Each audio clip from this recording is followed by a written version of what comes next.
Hello, fellow comic book worms. This is Naman. Welcome to my channel. Otaku Hyung and I am here.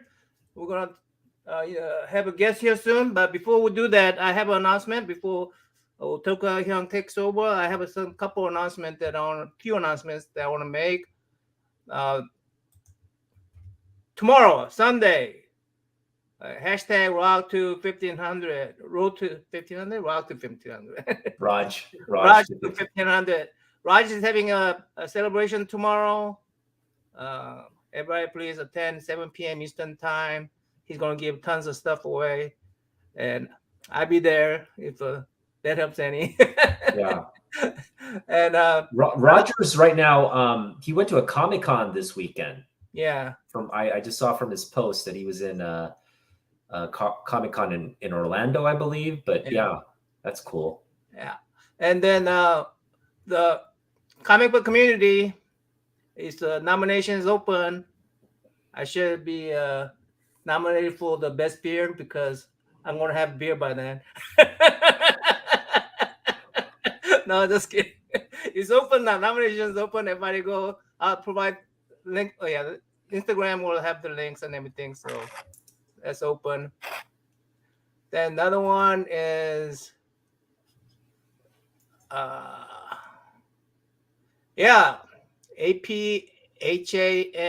very awkward acronym. May is the Asian Pacific Islander Heritage Month. Otaku Hyung come out with this idea to celebrate the whole month.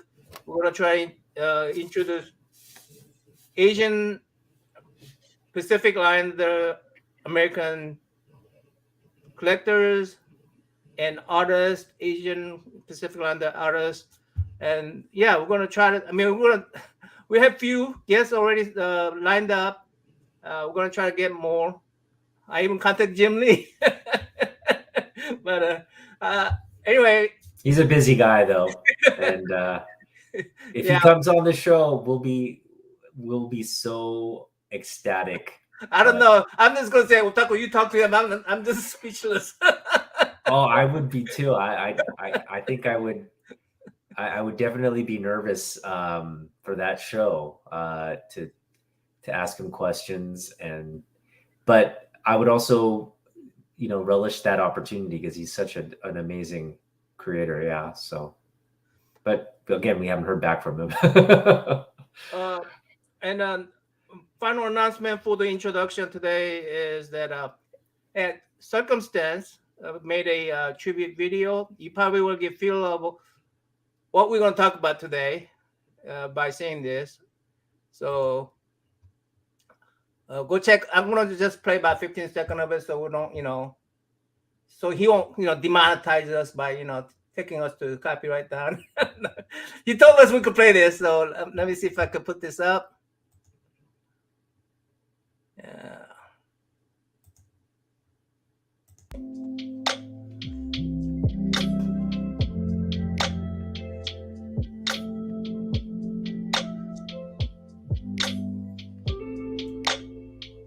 I didn't play from intro.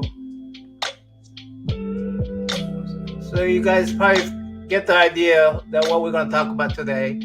Now, Otaku Hyung, could you introduce our next guest, please? Yeah, so our next guest is MinutiaMinute, and if you've been, following comic books, there he is. So yeah, we. Otaku, can you hear me? Yeah, pause for a little bit. Okay. Yeah. So yeah, our guest today is MinutiaMinute, and anybody who's been on YouTube and has been,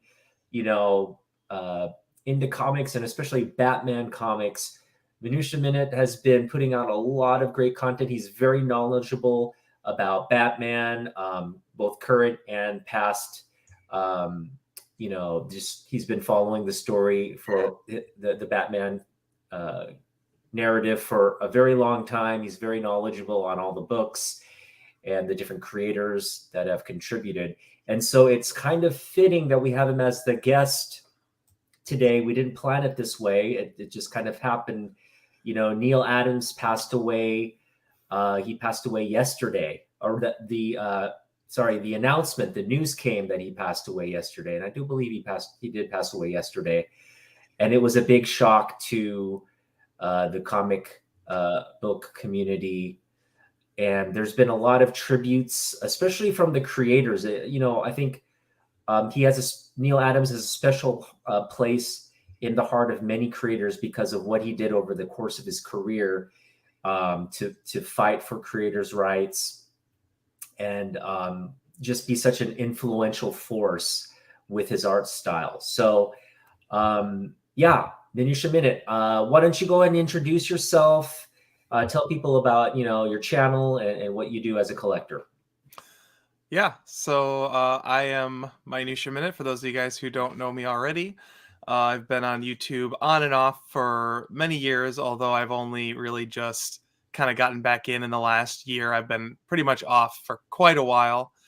I am a big DC fan. I've always been a big DC fan, and Batman is kind of my jam. So every week I do This Week in Batman, which is just all the Batman books coming out for the week. I go through and talk about them. I usually talk about just like the continuity titles. I don't talk a ton about like the Elseworlds or alternate history type stuff, just because that DC's heavily reliant on Batman right now, as everyone is very aware of, and so that's a little bit too much to read all at once. But it's fun. Like I've been reading comic books since I was a kid, and a big part of what I enjoy is just the soap opera week to week element of it. And so that's just like a really fun outlet for me.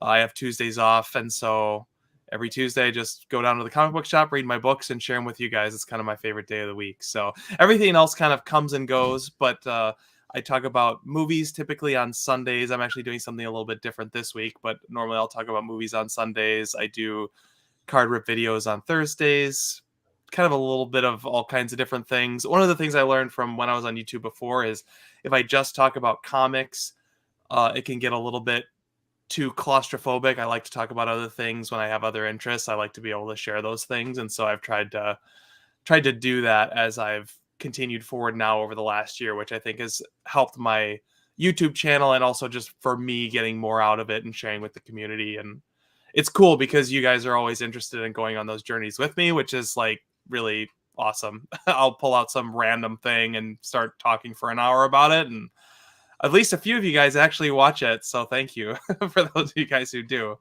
It's fun to have the conversation. So yep. No, I've been watching your content, especially I just enjoy your insights into movies, the character, what's going on, because I don't oftentimes have the liberty or the chance to catch all the comic books. In fact, I'm not reading too much in terms of modern comics, but and also I've yet to see the Matt Reeves Batman, but based off your review, I really want to see it. I hear it's really good. So let's talk about what Neil Adams means to you. So as a Batman guy, what does what did his legacy and career mean to you? Yeah, absolutely. I mean, Neil Adams is a big one for me. And it's, certainly sad that, he's gone. He had a good long life, which is great. I was excited to see that he made it to 80. We were just talking about that before we started the stream. And it's weird because, even as someone who was only collecting really in the early 2000s is when I started to get into comic book collecting, like more seriously. I read comic books like in trades as a kid, but like actually, week to week comics. It didn't seem like Neil Adams was that old. It really kind of struck me that, he was 80. Like there's something, so modern about his work that really still carries forward today. And like, I know you Otaku are like super into Jim Lee. And for me, like, and I'm very much the same way, like Batman Hush is, a definitive Batman run in the way that some of the stuff Neil Adams presented in the 70s was. And there's just such a clear through line to me between those two artists and the illustration that they, put forward in comics. Absolutely. It's just kind of staggering that, he was doing books that long ago. And one of the things I'm excited to talk about is sort of his career with Batman, because, we think about Neil Adams as, the guy who, or one of the guys, and I think it's important to pay tribute to other people because there's a lot of people involved, to kind of bringing Batman into a state that we're more familiar with nowadays. But going back to, his first issue was 200 from 1968, which means, literally Adam West was still on TV when he was starting out. And it's interesting to see him, truly be the bridge between, the old guard and sort of the beginning of the new guard. And even those 70s books, what's great about them is, to me, is there is that pulp fantasy horror element to them. There's ghosts and there's, the demon's head is, there's supernatural elements to a lot of that stuff that has since actually been shed largely, which I think is a loss. And part of what makes those books so cool is, it's not the camp element. They sort of transitioned into a more supernatural House of Mystery element that I think is just a really cool fit for that character, that we don't see as often anymore. Mm-hmm. But yeah. Hey guys, I forgot. I have to have a beer. I'm sorry. How could you forget to have a beer? So let's drink one for Neil. I'm not drinking. My wife hid all my beer. She confiscated it. Rest in peace, all right. Adams. Come back. Drinking, come back. Yeah. I really, what you just said in terms of there being a through line to the modern creators like Jim Lee, like you said, you can see the influence directly. And that's so true. Jim Lee, he put out a really great statement on his social media on the impact that Neil had on him. And they worked, they collaborated on a lot of stuff in DC. And also back in the 90s when Neil Adams had done a run with Jim on a crossover, and I'll get to that book in a minute, but they did something with Marvel and Image, a crossover that back then as well. And you could see Jim definitely just held him in the highest regard as an artist. And I just really like the tribute he paid, because basically every artist has said this similar things, like he really redefined the art form, the modern comic art form, meaning art took on a more realistic, anatomically realistic style. And it also, Neil just had this way to kind of capture the tone of every character, every book. His Superman books are very different in tone than his Batman books, and he knew how to bring out those elements of what he was, what those characters stood for. So just a great loss. And really, I think I saw him in an interview recently, and the guy was just a picture of health, right? He was just he was drawing, he was out there on the con circuit, and it just kind of snuck up on all of us. It was very surprising news, because again, I just was watching content of his, just seemed like just last week, where he was doing shows and stuff. So it's quite surprising. I think the best way we can, and we kind of discussed this earlier, we were going to kind of show the books that we had by Neil Adams. And Minutia, why don't you get us started? What book would you like to show that you have? Sure. So I don't have like the huge Neil Adams collection. I have a lot of modern age books. I don't have tons, but I do have a stack. So we'll see how much time we have, and we'll kind of go around, is what I'm assuming. Great. This is weird for me. I actually don't usually do like, here's what's in my collection kind of stuff. So this will be kind of a fun, different thing. But I think it would be great just to start with 200, just because that's really the beginning of everything. So this is my copy of 200. Nice. One of the things you guys are going to discover is that, especially when you get into the older books, like I buy the rags. Like I'm not a slabber. I'm not, I'm here to read the books. I actually sat down and reread this one this afternoon. Now, Neil Adams isn't on the interiors of this. I don't remember who does the interiors now. I should have written that down, but it's fun because, it is distinctly Neil Adams. Like, you look at it and you definitely recognize the artwork and the draftsmanship. And, like you said earlier, like, he's truly an illustrator, right? And not as much of a cartoonist. He's more of a draftsman. And then you go into the book and, it's a Scarecrow story where at the end of it, he ties a bunch of strings to guns pointed at Batman while he's tied up in a chair and he has to get out of it, like classic Silver Age Batman that you would expect from the TV show or Dick Sprang or whatever. But here you've got just a great first impression of what, Jim Lee brings to the character, still in that 60s style, but with that modern flair starting to develop. So 200, that would be my first one. Cool. Great comic. Yeah, I want to get that one. Yeah, it's a great little cover. Otaku, you want to go next or? Oh yeah, sure. I could go next. I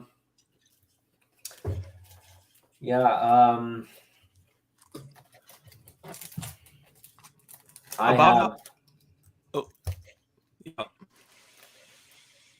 This is yeah.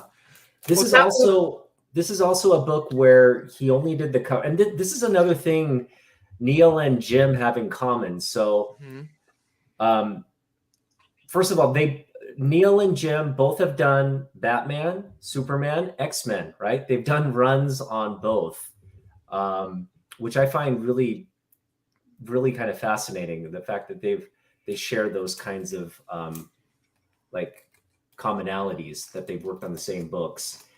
But and much like Neil, Jim did a lot of interior and covers, and then now he's just kind of doing covers, and that's kind of what Neil was doing too. When at kind of the peak of his game, he was just doing covers because the covers sold.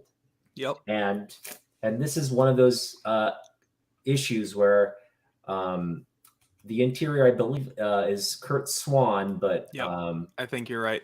The cover is Neil, and what a great cover that is! And it feels like a Kurt Swan homage almost too. The cover does. Yeah. Yep. Yeah. Yeah. If I can just interject there really quick, I definitely, like the career element where it's like he did Batman, Superman, and then he's on covers.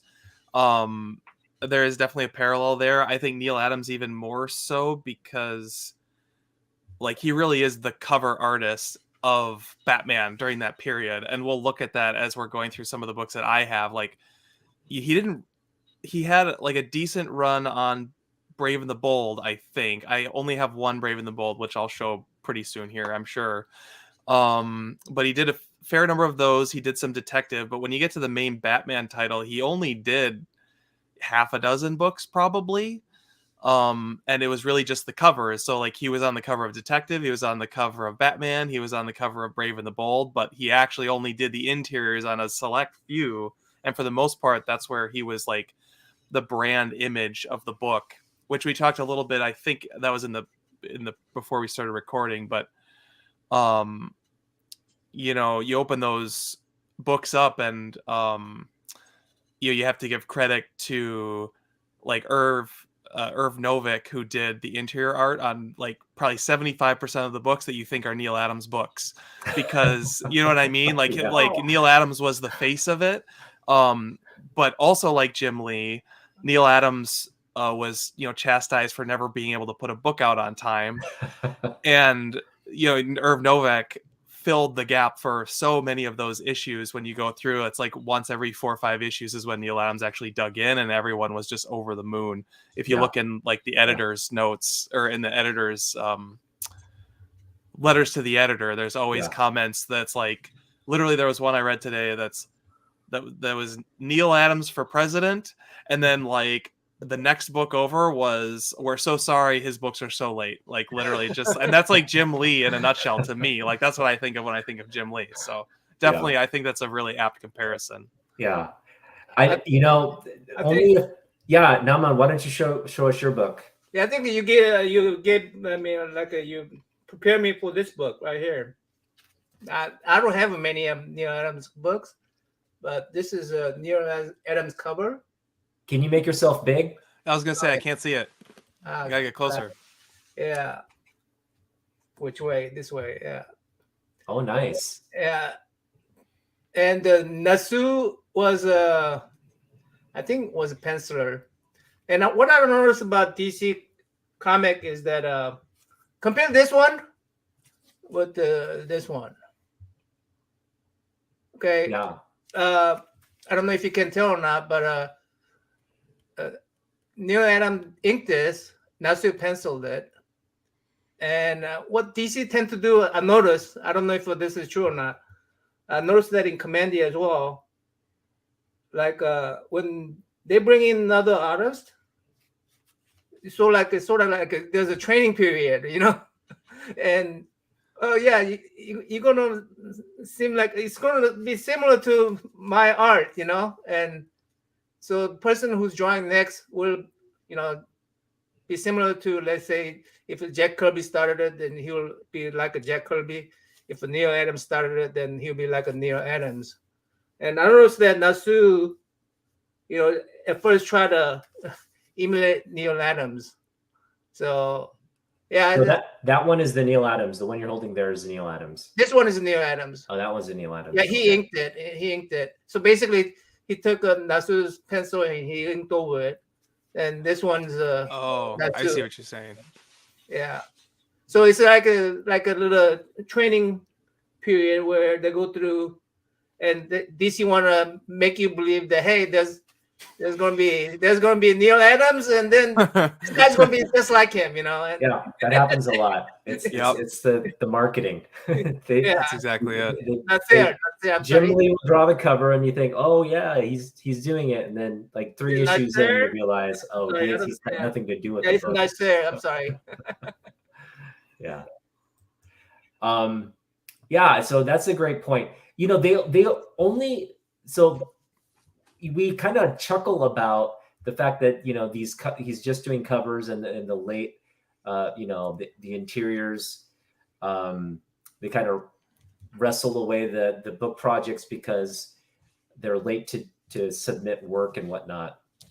But really, that status, that, like we mentioned, the marketing, that status of being able to draw the cover only for a bunch of books is only relegated to the special artists that connect with their audience, meaning they sell a lot of books. So if you draw something, you sell a lot of books, the publishing, the editors will just give you full reign to just do covers and market those books and use your resource or use your time and resources most efficiently.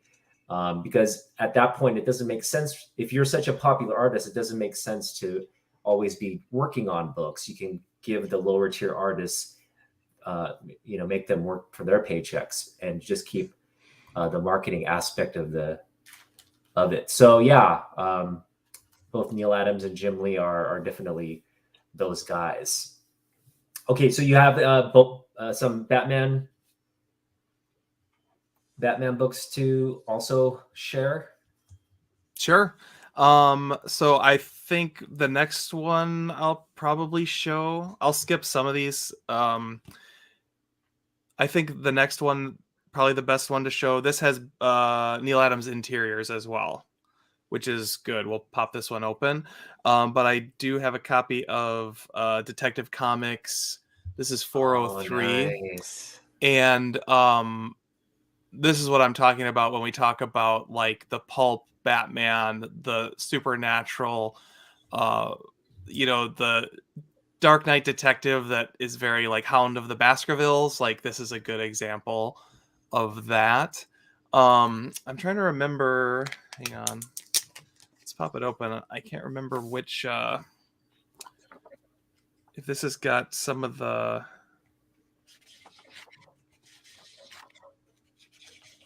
Is there like a good splash page? Nope. You know what? Actually, you know what's funny is I'm wrong. I mixed this up with another one. This is not Neil Adams on the interior. It's Denny O'Neil. Is it Denny O'Neil though?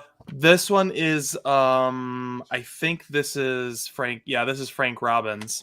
Frank Robbins. Okay. Yep. Frank Robbins is another one of those unsung heroes where you always hear about Denny O'Neil, but it was really Denny O'Neil and Frank Robbins both were like really passionate about getting Batman back to his roots. Yeah. Mm-hmm. Okay, well, that is a great. Can you show us the cover again? Because that was just a beautiful cover. Absolutely, yeah. I'm just getting there back in the. There we go. Yeah, yeah. Just the atmosphere of this cover, I absolutely love, and like some of the other really atmospheric ones that he did, you know, command much higher prices than this because they're even better. Like this is one of the lesser covers from his Detective Comics run, which is like kind of mind-boggling because. This is a pretty great cover on its own, just as is. So wonderful. Yeah.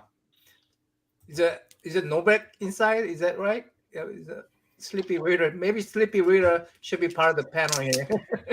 Yeah, I think it is. I'll double check because it does say it. I'm sure Sleepy has a lot of Neil Adams. No, Bob Brown. Bob Brown is interiors on Detective, and Irv Novick is interiors on Batman for the most part. So like on his run on Detective, it was Bob Brown or Neil Adams, and then on Batman, it was Irv Novick and Neil Adams. Oh, if that makes sense, right? Yeah. I think I said that right. I don't know. Well, I think so. I think Sleepy had mentioned he had some Neil Adams original art. Oh, really? Yeah. So I'm curious to see that as well. Oh, do you remember him saying that, Sleepy? I remember him saying he had original art, but I think it was Conan and what else was. I forgot what the other one was. I know he's got original art, but I don't know of who. One was Kung Fu, right? Can you confirm, Sleepy, whether you have Neil or not? If so, we're gonna revisit you and take a look at that. That's funny.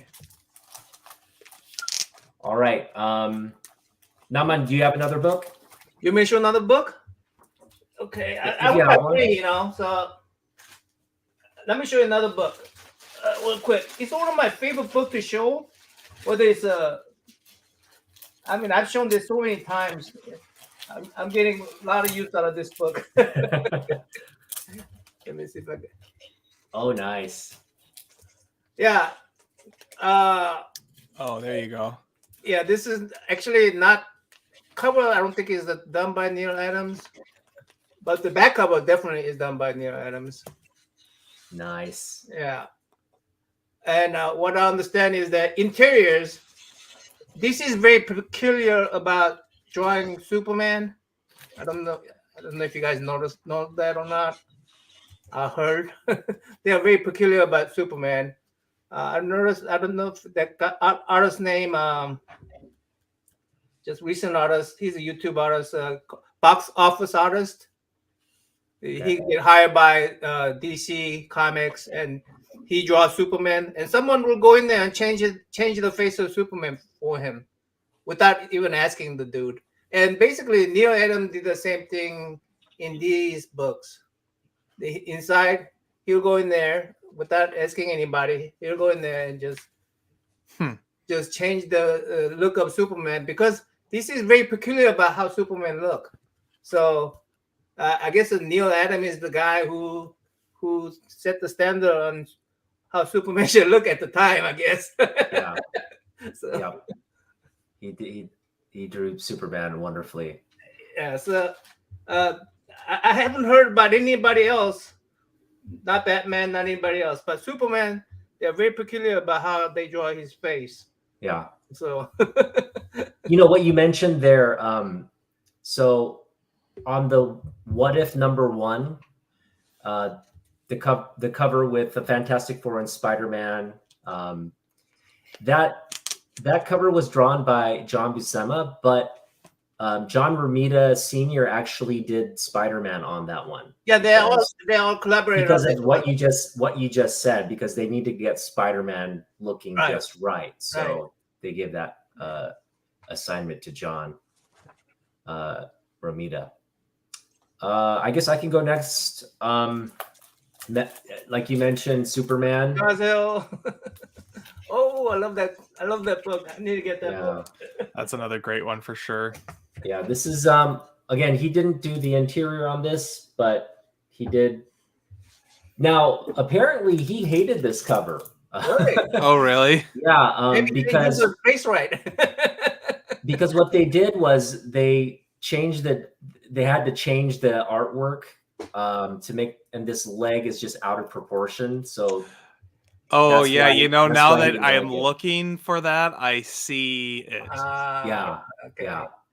The leg is a little out of proportion. It's just a little too long. Yeah, but they had to do it because they wanted it to, be between his legs, and everything. So, wild. But great cover nonetheless. And yeah, this is just classic. Just classic. Those things are very hard to notice, though. Yeah, that's wild. I've never noticed that before. Now I wonder if I'm going to remember that next time I look at it, or if I'm just always going to notice that. That's funny. Now on, I'm just going to just notice that anymore. I mean, yeah. Looking at those Superman covers is so cool because, it's like you said already, Otaku. Like, he illustrates Superman differently than he does Batman, and there are so few artists, and not just comics, but like even in the movies, it's like they hire these people that worked on Superman to make Batman and Batman to make Superman, and like they can never figure it out. There's so few people that can like do those two things and like understand that they have to approach it differently and actually have an approach for both. And Neil Adams is one of the only ones I can think of that really could excel at something both. Like that. Yeah. Like, so a great example would be McFarlane, right? He did a great Batman, but if you asked him to do Superman, what would that Superman would look just a little wonky, right? So yeah. So that dovetails nicely into my next one, which is Batman, or Brave and the Bold '93 Batman and House of Mystery, which just juxtaposing that against juxtaposing that against the cover you just showed, Otaku, with Superman. I mean, like, that's it in a nutshell, right? Like, just a great example of the Neil Adams illustration, and then the Gothic storytelling. You've got Neil Adams and the cape. He always had a way of drawing the Batman cape that was fantastic. He was amazing at cape work, yes. And this is the one that I conflated with Detective Comics, I'm pretty sure. So this should be Neil Adams on the interiors. Yes. Okay, here we go. Awesome. So we'll get some good interiors going. So this is Redwater Crimson Death by Neil Adams and Denny O'Neil. So it is nice. The pair. And basically a story on this is Jim Gordon is sick of dealing with Batman because he's too tired all the time, and so he gives him tickets to go on a steamship to Ireland. And so he goes to Ireland as Bruce Wayne, and he has this adventure in a haunted castle. That's awesome. Yep, which turns out to be the House of Mystery. Uh-huh. And so as you get towards the end, just some of the oh, that's right. Sorry, I have a couple other things I got to share about this. So there was a couple pages. Here we go. Just like, the thunderstorm and, again, just that pulp element of it. I think there's some really good examples of. And the other cool thing is I'm pretty sure he modeled the villain in this after himself. So basically there's like a guy who's like dumping toxic waste in the lake or something. And Neil Adams, Neil Adams during this time had like the goatee exactly like that. So I'm pretty sure that that's him. which I thought gave me a chuckle when I was looking at it just now. I think there's another picture of him. Yeah, here he is again. But yeah, I'm pretty sure that's supposed to be Neil Adams, which is kind of a great little moment. And then this is the issue where got the eyes. Yep.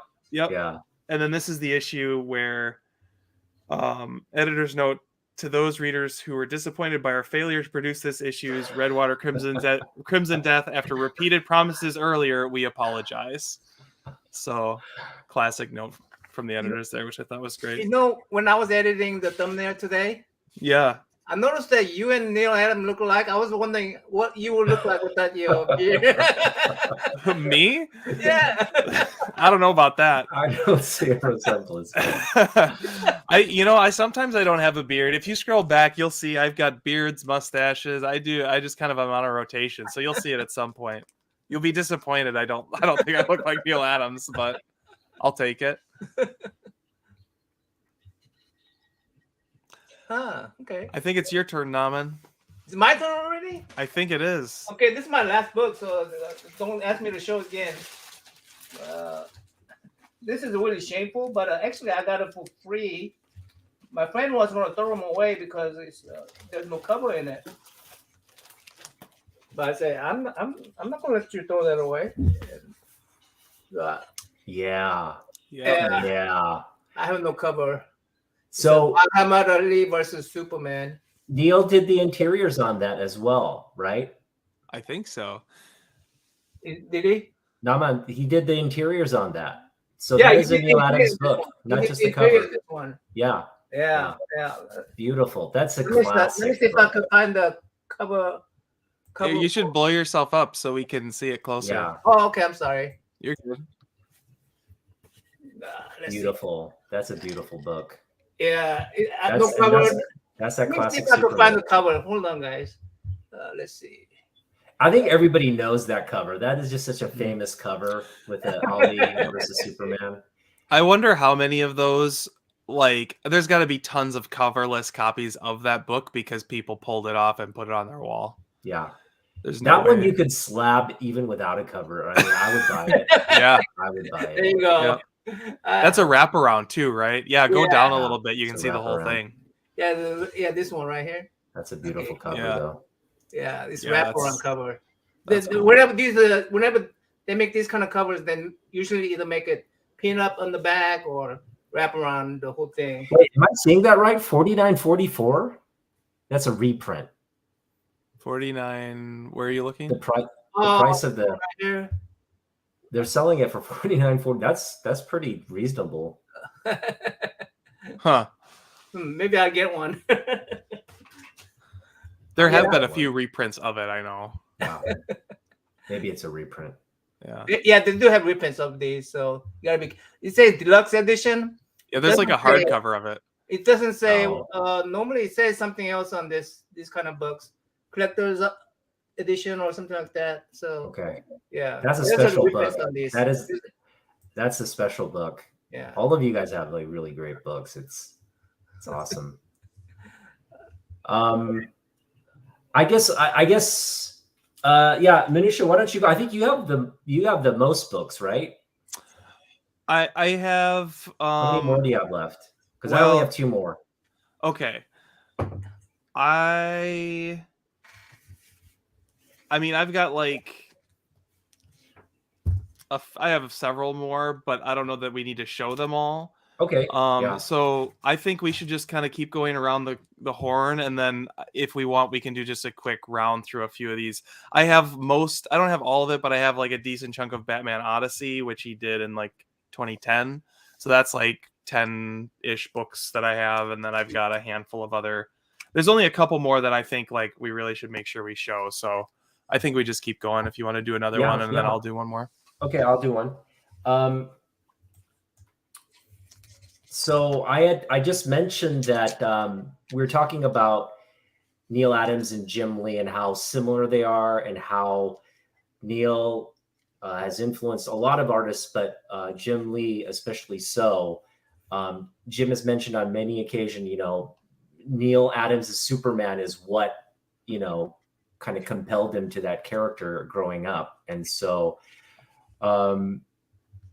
It's interesting that when Jim Lee came to be, sort of the guy in comics at the time, that the two would collaborate and work together. And this is their first collaboration. This is actually a Neil Adams cover. It's inked by Scott Williams. Oh, really? Even Scott Williams got involved. Yep. And what you'll notice is from 1997 through 98, there was a 4 one-shot issue. So like 4-issue crossover between Wildcats and the X-Men. It was an Image Marvel crossover. And you're never going to see that again. No. Now that Wildcats is back in DC territory. What issue is that?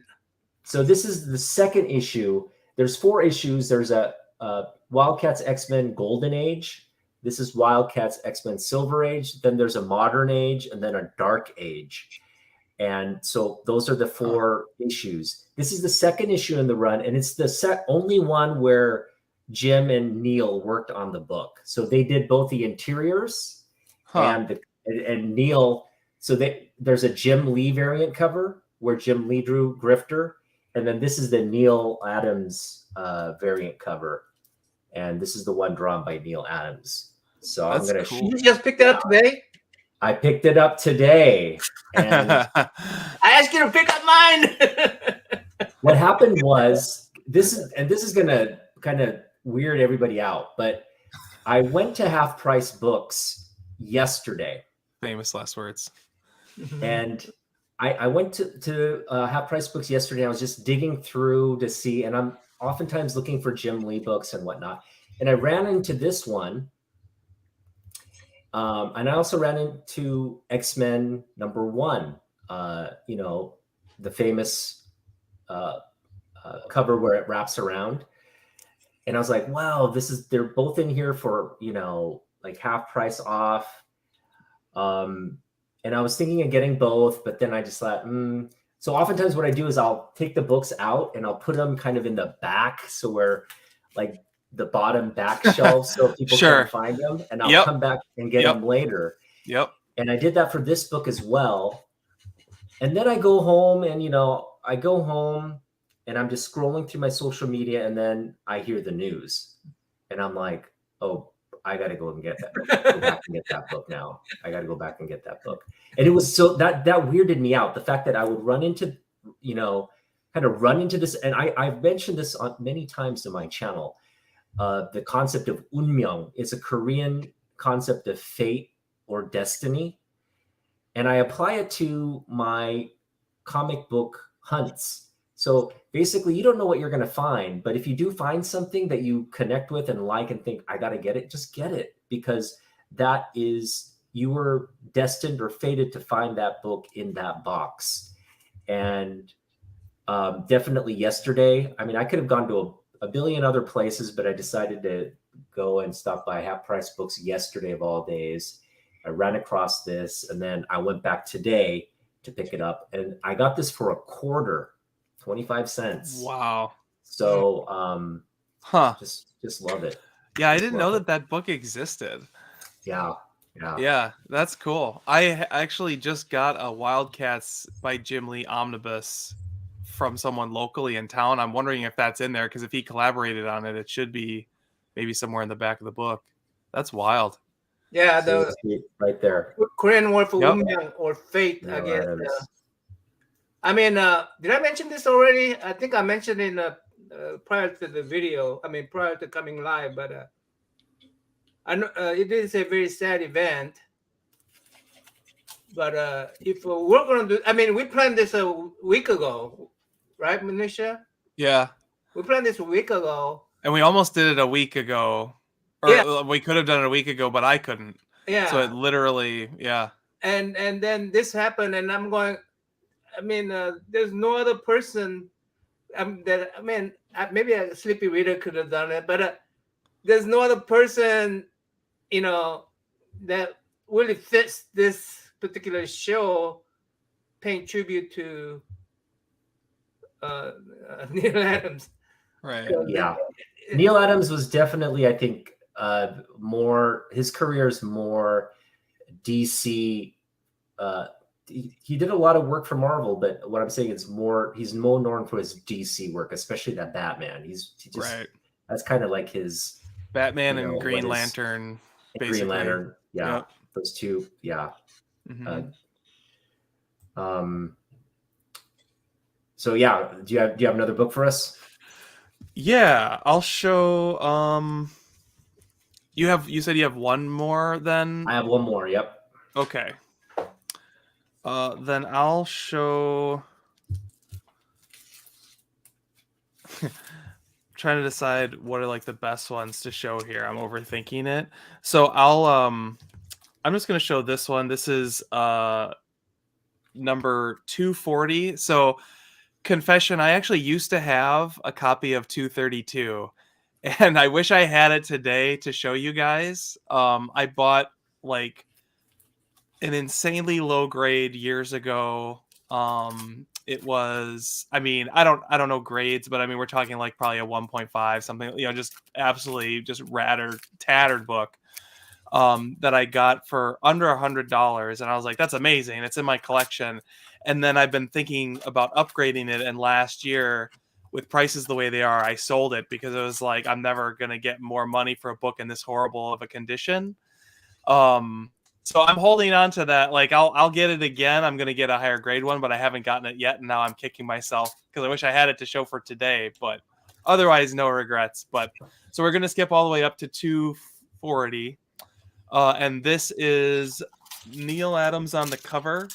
But it is, I think, Denny O'Neil writing, and then this is another Irv Novick on the inside. This does feature Ra's al Ghul. So Ra's al Ghul was 232, and I think it was 235 were like kind of the first two big stories, and it was 236.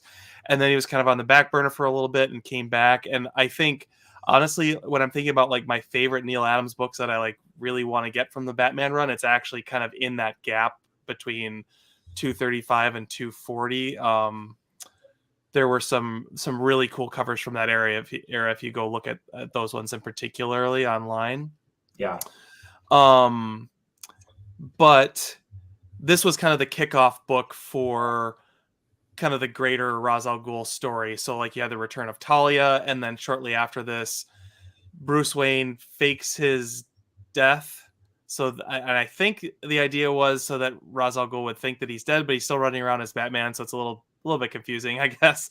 But then you have like the big confrontation in like the Alps, and then he's resurrected, and then they go to the desert, and we'll get to those in a minute. But here is 240. And in this one, Ra's al Ghul has someone's brain removed so that he can apply truth serum to find out a bunch of government secrets for his nefarious plans with the demons, which is great. And this is maybe a little bit more corny than like some of the super gothic ones we looked at earlier, but it's still a great example of like, the Frankenstein resurgence from the era. It still fits that profile, I think, really nicely. It's just kind of a fun cover. That cover reminds me of your cover you had on your Otaku. You had a cover where you're showing the morgue, police morgue. Yeah, very similar. What? Jay Lewis, like a comedian, Sleepy? Dean Martin and Jay Lewis, they had a comic book? Adams did some Archie comics. That's where he did Jay Lewis Adventures back in 1967. He was doing the Archie comics too. Neil Adams was. He'd done a lot of stuff. I guess I can show my last book.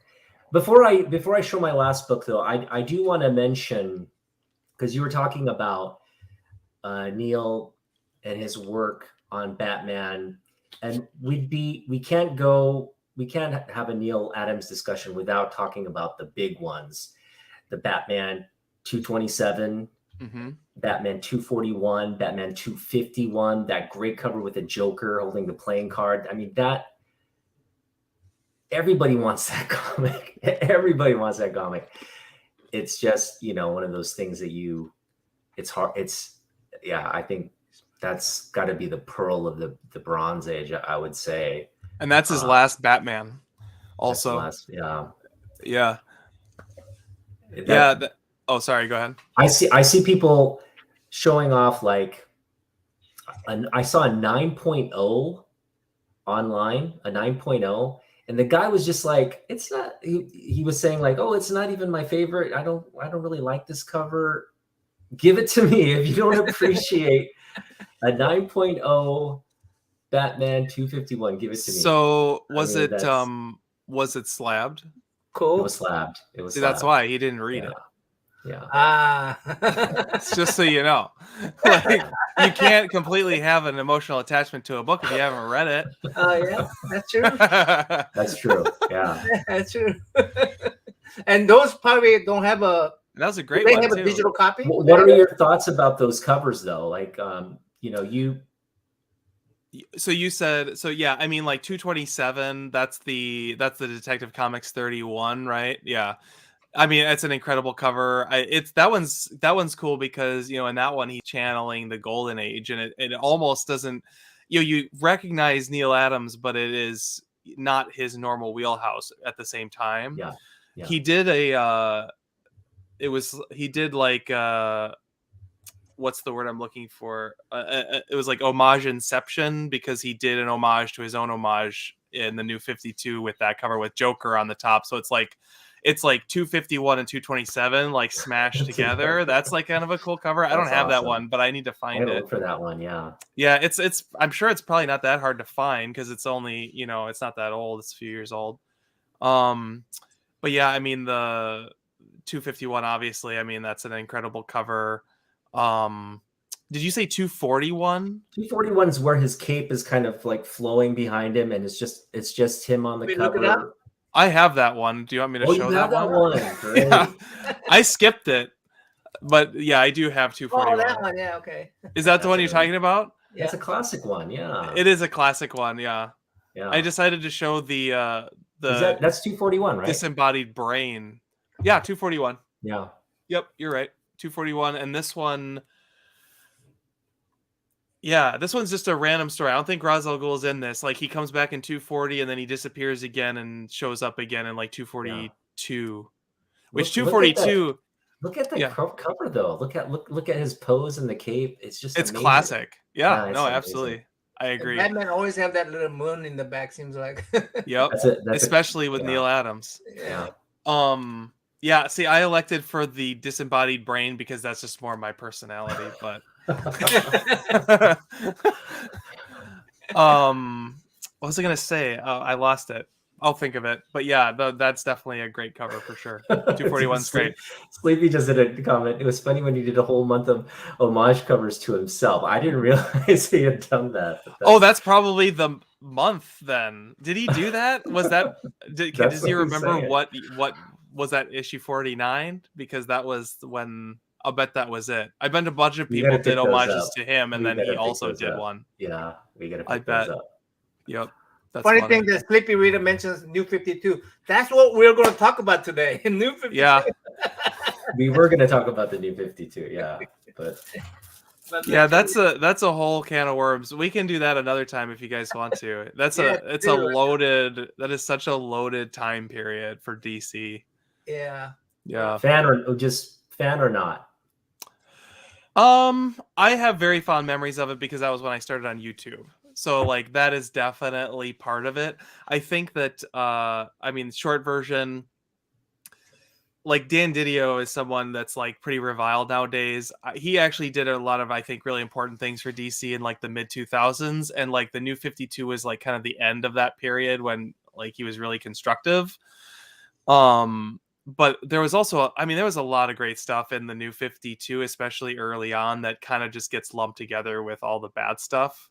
But there were some really good arcs from Batman obviously was huge during that period, but there was a lot of good stuff. Swamp Thing, Animal Man. I just read Voodoo, which I actually really enjoyed.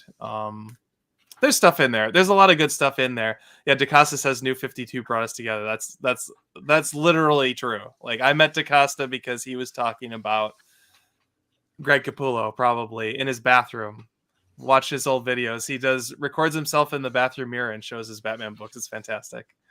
My first impression of New 52 is not negative at all. I mean, I don't have much knowledge of it, but I looked at it and I go, okay, that makes sense. Otaku, you mentioned it too, that I mean, New 52 introduces Wonder Woman and Superman being a power couple. Yep, that was in Justice League. I actually really like the Wonder Woman run from that period too, but that's kind of like 50-50 for people. I thought it was really good though. I thought it was all right. Yeah. Well, we'll definitely cover that. We have to do that because that's what this was. This show was going to be about MinutiaMinute and Otaku Young educating me on New 52 because I've been out of collecting for. I'm right there with you. I know about New 52, but I didn't read too much of the DC stuff when it came out. So see, the cool thing about the New 52 is it was we're getting off topic, so I'll try to wrap this up. But it was cool because it was like it was actually like a good jumping on point for people. So like a lot of people got on YouTube and were talking about it. So like it was great for the conversation, if literally nothing else. But then also like there were really good deals. So like I remember I got all 52 number ones in a bundle. Like Tifa, Things from Another World was doing a bundle where you could get all of them, and it was like $80 or something for all 52 books. Like they were like trying to get them into people's hands. And so like the first, you get a bundle of all 52 for like $80, and then they did the same thing for issue 2, and then it kind of dropped off after that. But like you could get just a ton of books and just pour through, and they were all connected because Pandora was in all of the books, I remember. And then like there was a lot of interconnectivity throughout all the books, like subtle, drawing the line at $2.99. Batman immediately was $3.99 the second they went to New 52, ironically. You rich boys, I draw the line at 40 cents, guys. Right. It's funny. That's a discussion we could have, like trying to circle things back to Neil Adams here, but like, this was such an important time for Batman, and it's interesting because like this is, DC was going through the same period. There's a lot of not great stuff going on at DC when Neil Adams was really having his heyday. And you look through these books and they bounce from 15 cents to 20 cents to 25 cents, and then they're drawing the line at 20 cents. I mean, DC's been doing this like pricing game since the 70s, and they were going through exactly that during this exact period too, where they're adding a filler back story and adding 5 cents to the book and then getting rid of it and making it 20 cents again, and all the stuff they're doing right now they were doing then. So someone mentioned that Marvel bring up the price and DC followed, and then Marvel dropped it. Yeah, that's actually, you mean during drawing the line at $2.99? No, it wouldn't drawing or just in general. This was back at the line at 25 cents or 30 cents. Yeah, 30 cents. Yeah. Oh. So the story is they had it at 20 cents, and then Marvel raised it to 30, right? And then DC raised it to 35, and then Marvel went back down to 25 or something like that. That's fantastic. Yeah. You have to remember this. You have to remember this, okay? With the tax, with the dollar. I mean, I'm a kid, right? I'm a little kid. If you're buying 25 cents a comic book, you could buy possibly 4, but with a few changes because of tax. That went from when they became 30 cents, that became fixed, $33, right? So no change is going to help you. The dollar is it. I mean, you get $3. When they changed it to 35 cents, we could only get two books. Yeah. That was unacceptable. Yeah. But when they became 40 cents, we said, And then in the late 80s, they just like went like $2, just like, it went from $1 to $1.25, and then it was at $2 like pretty quickly. Yeah, it went quick. Yep. Okay, so my last book is, and I'm just gonna shift my camera here and show you, is Superman 254. Oh, look at you, man. Okay, so this is not a Neil Adams cover. This is actually I remember seeing that cover though. Yeah, this is a cover by Nick Cardy. It's a great cover. It's Neil Adams-esque, I think. This one's new for me. Yeah. It's a Nick Cardy cover, but there's 2 stories in here. And this is actually July 1974. So this is just 1 month removed from my birthday comic.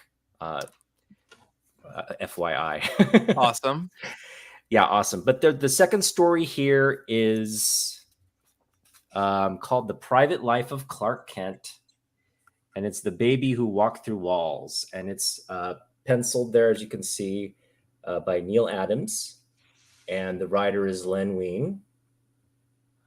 That's a team. Yeah. And it's just, now Superman doesn't make an appearance. It's just Clark, but you have some great panels. Again, I think I've read this. I think that this is in what year? Sorry, when was what is this? 1974. 1974. Yep. So I have a it's not down here. I can't show it, but I have one of my first. So we were going to do the origin story of MinutiaMinute. So this actually just really quick ties in. The first comic book I ever had was Superman from the 30s to the 70s. It was like a hardbound book that just had a bunch of stories in it. And I'm pretty sure this is in there, probably right towards the end. I'm almost certain I remember The Baby Who Walked Through Walls, and I remember this art.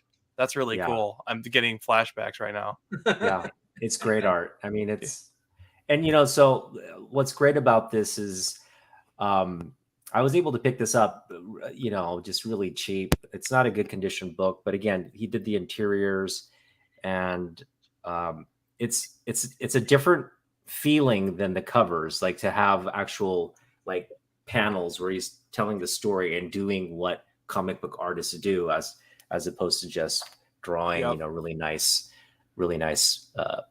covers. Cover should be, the panel should be done by, cover should be done by panel artists, because it's a false advertising to me. Oh, that's gorgeous cover, and you go inside and it's different artists. I say, hey, that's false advertising. It's false advertising, but it happens a lot. It does happen a lot. Neil kind of perfected it for everyone. He did, but at the same time, like, that's where like I've split feelings on that, because normally I agree with Naaman on that, but at the same time with Neil Adams, like, like we were talking about earlier, since he was the face of the brand, like that signature told you were going to get a certain type of Batman book that you did get when you bought, because he was doing so many of those covers for that era. So it's kind of not false advertising in his case, at least with Batman, because it really, it was a very cohesive vision at that time. Yeah. You have to rely on his integrity. You know what I'm saying? Yeah. I go, hey, I'm not going to put my name on this one unless there's a better interior interior artist in there. Yeah. So, I mean, you have to rely on that person's integrity. And sometimes, you can't always rely on someone's integrity, I suppose. Yeah. The only major one he didn't do, I was really excited to show, because I was just excited about it. And then I was like, wait a minute, he didn't do this cover. And I was really annoyed. But Batman 242 is the first appearance of Matches Malone, who's, for whatever reason, I just like Matches Malone. And he didn't do the cover or the interiors on that one.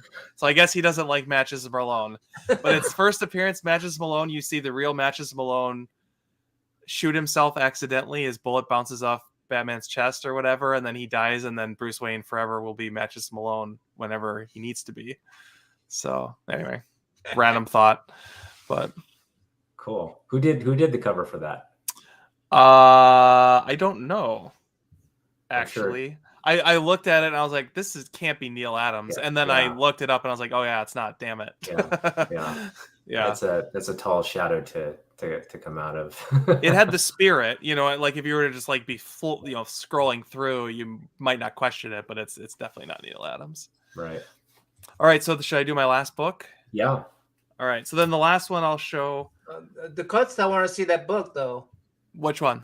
The one that wasn't Neil Adams. 242. Oh, I've got it. Hang on. got it somewhere in here. Here, it's this one.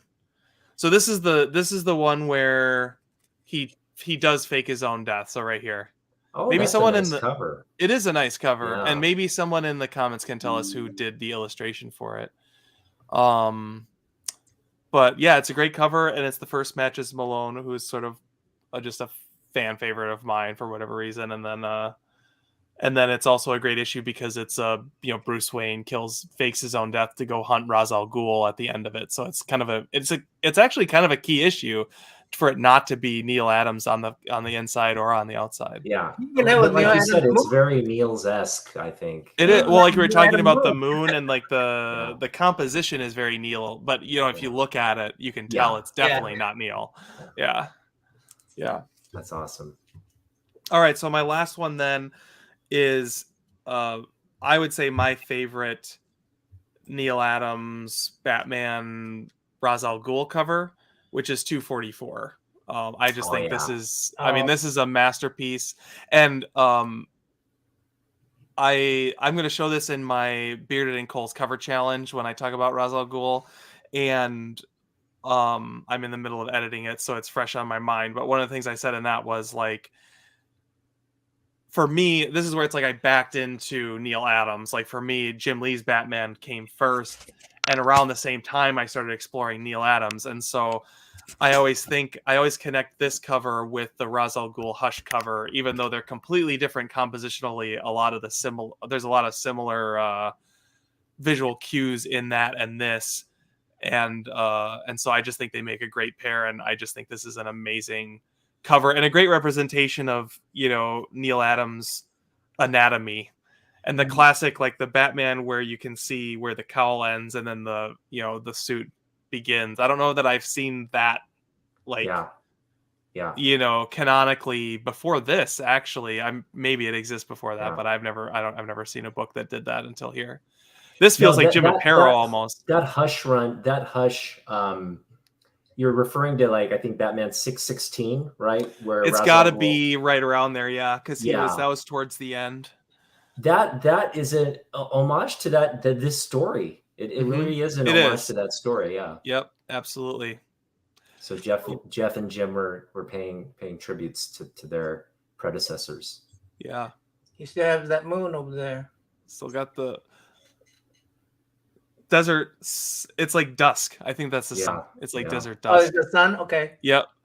That's a beautiful cover, and also beautiful interior work as well. That's a classic book to have, actually, for Neil's work.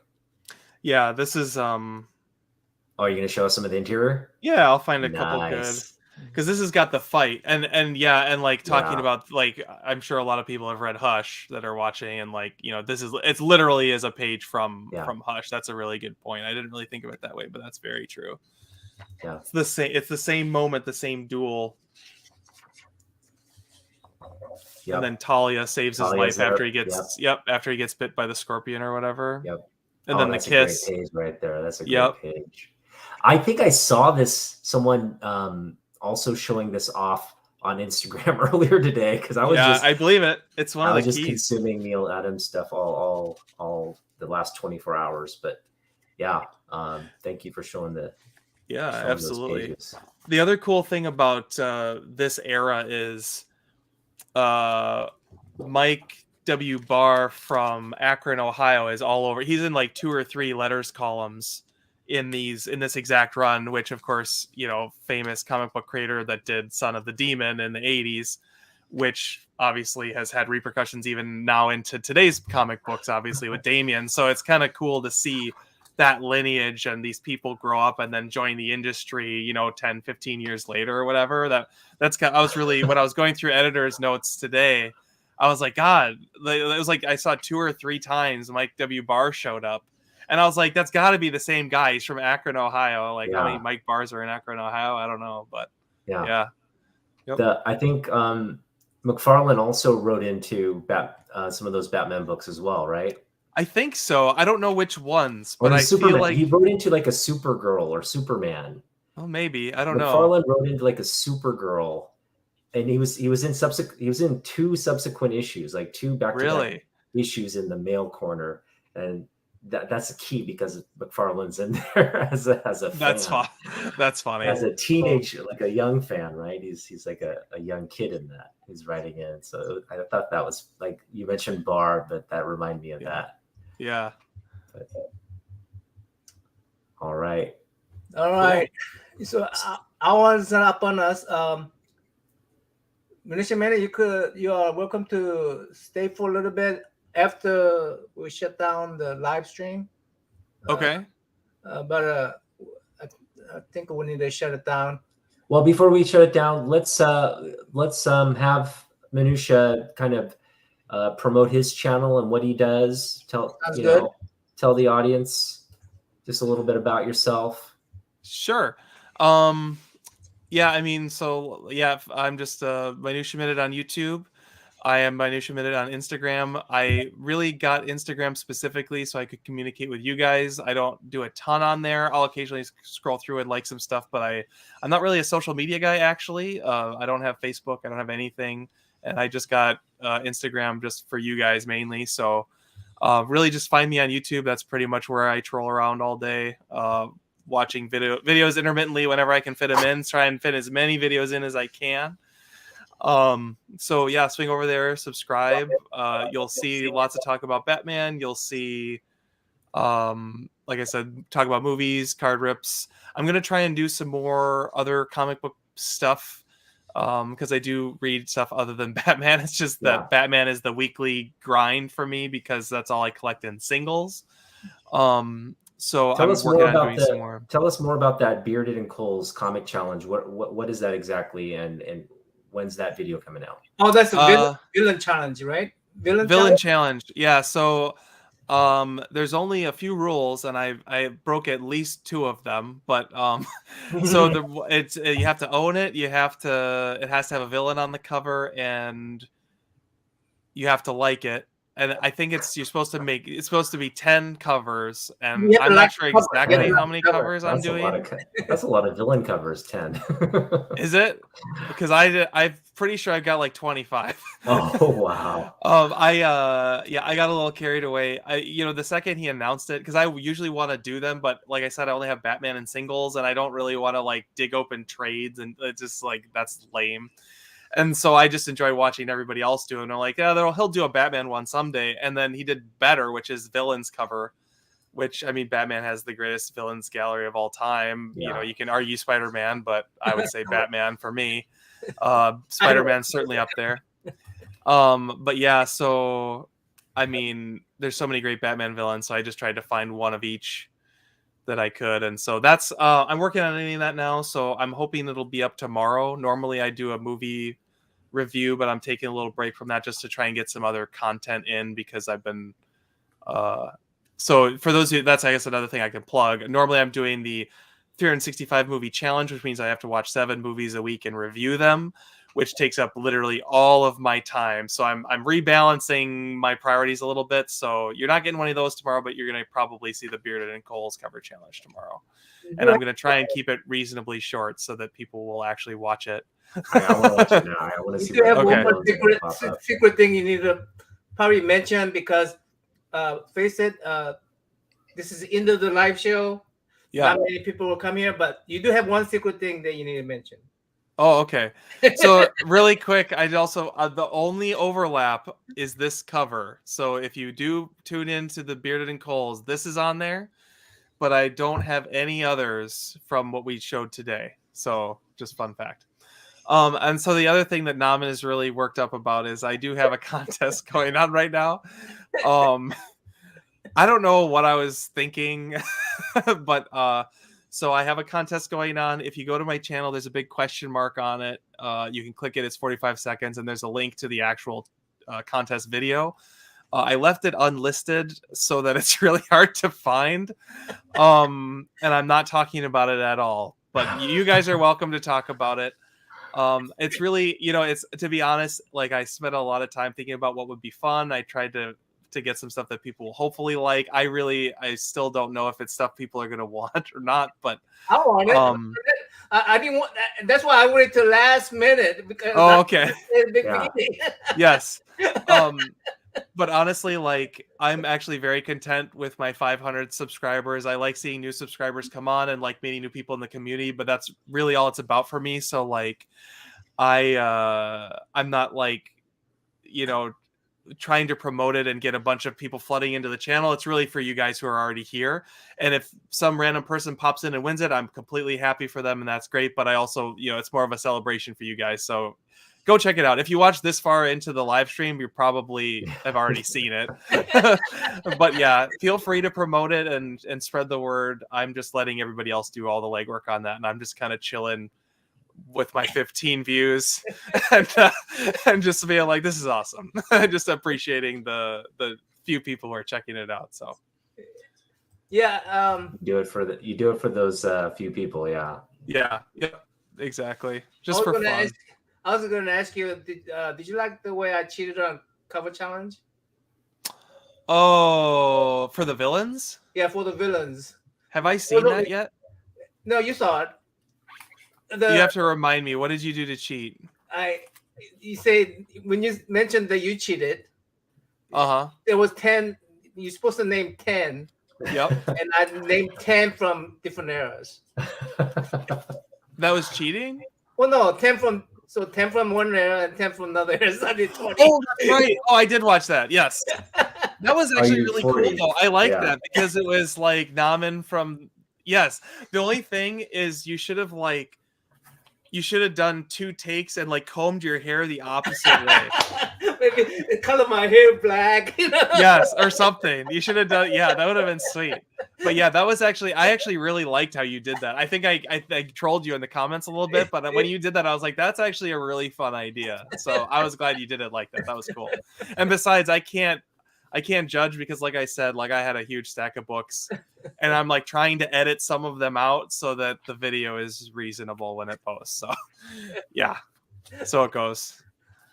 All right, we'll talk about you. You want to give some announcement? Yeah, I'm just gonna do a comic haul video soon. I picked up 6 books for under $3. I spent $2.90 on 6 books. So I'll be showing off those 6 books, and they're significant books to me. There's a few Jim Lee in there as well, and so yeah, it'll be exciting to do that. Other than that, we're gonna kick off Asia Pacific American Heritage Month in May. It's the entire month dedicated to the Asian American, the Pacific Islander community, and really the legacy of this community throughout history. So go check out. There'll be a lot of tribute videos or tribute sites and articles and content dedicated throughout the month.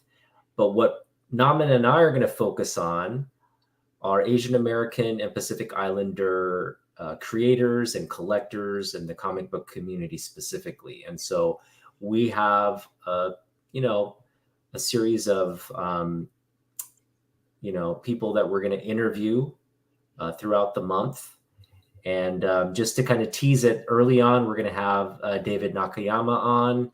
So, and he's just a hot artist right now. In fact, he just put out a Poison Ivy Batman cover. I don't know if you saw it. I don't think I have. I don't think I have. Go check out social media. Go check out David Nakayama's page. You're going to love that cover. You're going to love that Batman cover. Okay. Cover, but, how much was that?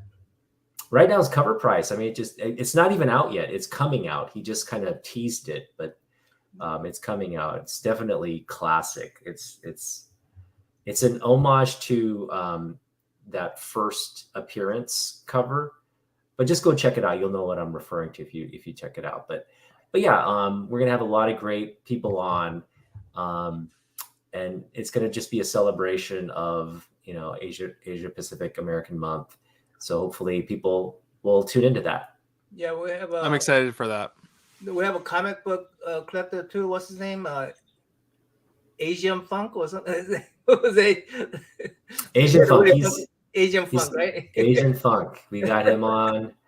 We've got a lot of great comic book creators on YouTube. So it'll just be kind of like a celebration. Thank you. Appreciate that. Subs. Thank you. It'll just be a great celebration of people in the community. And again, we're going to be just talking about, well, I'm sure Jim Lee's going to come up a bunch of times. And, talking about all the great Asian artists that are in the game right now, Art Germ, Peach Momoko. They're huge right now. Yeah, they're huge. Yeah. There's so many great, even, like Jen Bartel, people probably don't realize she's, half, she's biracial. She's has Asian heritage. And so there's a lot of just creators out there that have this heritage. And so it'll be good to talk about that. So. Yeah. And on May 3rd, I think we're going to kick off with the Ryan Odegawa. He will be my third interview with him. First with the Otaku Hyung, and the what else? We have a few more. We'll announce the next artist on Yeah, so we're kicking off the month. I guess the first content on the 3rd live stream, Ryan Odegawa, and then Dave Nakayama on the 4th. So the 4th is Star Wars Day. So just. Oh yeah, and I gave away some comic books. By the way, I gave away some comic books. I gave one away. Actually, I gave a couple away. Are we giving away more? Yeah, on whenever they come on, I'm going to give away. Since May 4th, I thought I should give away the Obi-Wan Kenobi signature from Nakayama. So that's a hot book. Yeah, so you'll come in December. I want that book. If I do that, you're welcome to. No, I said you one. I said you one. No, we'll give it away. But that's a hot book. Yeah. Yeah. So we'll be giving away books like that when Ryan Odegawa comes on. I'm gonna let people choose his prints, the signature prints that he has, and the next artist, whenever the next artist come on, I'm gonna go to their website and see if I could, give away a gift from their website. And if they do international, if they do internet shipping, I will do the internet shipping. If they can't, then I'll just limit it to the people in the United States. But yeah, depend on the artist how we're gonna do that. But yeah. So we got people lined up. And we did put the ask out to Jim Lee. He just hasn't responded yet. You never know. But yeah, you never know. Literally anything can happen. You just don't know. Yeah. Exactly. You could come back and say, "Hey, yeah, guys, I'm free." He might even do like one of those things where he's talking and drawing on our live stream. Otaku asked me to write him a letter. That would be awesome. Yeah. That would be incredible. I feel like I was writing a love letter to a girl, the girl you fall in love with, Oh yeah. Now I felt he felt like he's writing his crush a letter. Yeah. like a secret crush a letter. Which I would have felt, and that I had Naman reach out to him because I would have just said a lot of gushed and been like a fangirl. So it would have been pretty embarrassing. So I wrote a letter and I feel like, oh man, so I had to drink a couple beer before I wrote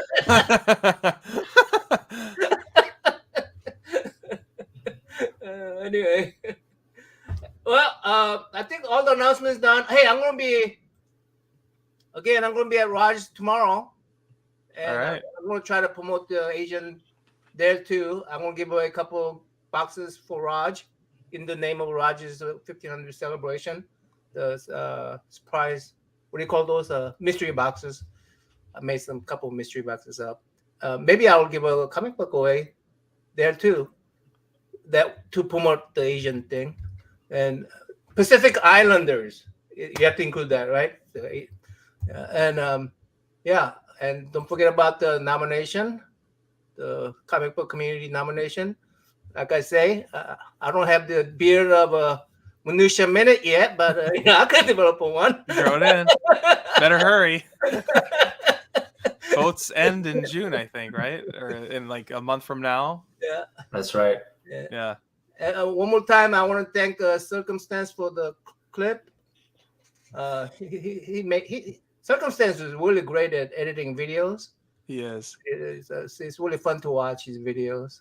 Hey, can I quick circle back actually really quick on CBC Awards? So I actually have no idea where we're at with it right now, but I know when I talked to Brian, he was still looking for sponsors. So I sponsored. It's $25. It's actually very reasonable. I wasn't quite sure what to expect, and he didn't really say a price. I think when I saw him talk about it originally, and but I know he's had a lot of people talk about it, but he hadn't had a lot of people actually do it. And I think I was his first one. So just if you guys are thinking about doing it, I think it would just be really a cool way to show support. Yeah, I just want a second. Just don't forget, like he could, I don't want him to be left hanging. Because he's doing a lot of work to get this put together for everybody. Yeah. Anyway, that's a good point. I bought the shirt from his shirt site where you go to his shirts. I'll provide all the links below where you can go buy his shirts. Good. I donated $25 for the awesome the comic book restoration category. I love that. I love Jerry the Jitterbug. I love his. So wait, you're sponsoring that one? Yeah, I'm sponsoring the. And see if we can get it to Jerry this time. Jerry, so that's awesome. Sweet. I'm sure he's already nominated. But yes. Yeah. So yeah, let's support the Brian LCS. Yeah. Anyway, check out the and nominate your choices. Yeah. Rest in peace, Neil Adams. We'll miss you guys. I've been his fan, but I'm surprised that I don't have that many comic books from him. I'm sure I do, but I just can't find it. He's hidden. Yeah. Somebody did the pencil work and he just put ink on it, or he's very hidden. Anyway, thanks, Minutia Minute. Thanks, chat room, for joining us. Thank you, everyone who joined. Till next time. May's gonna be tons of stuff, live streams, because of a May event here coming up. So thanks for joining us, and till next time, everybody. We out.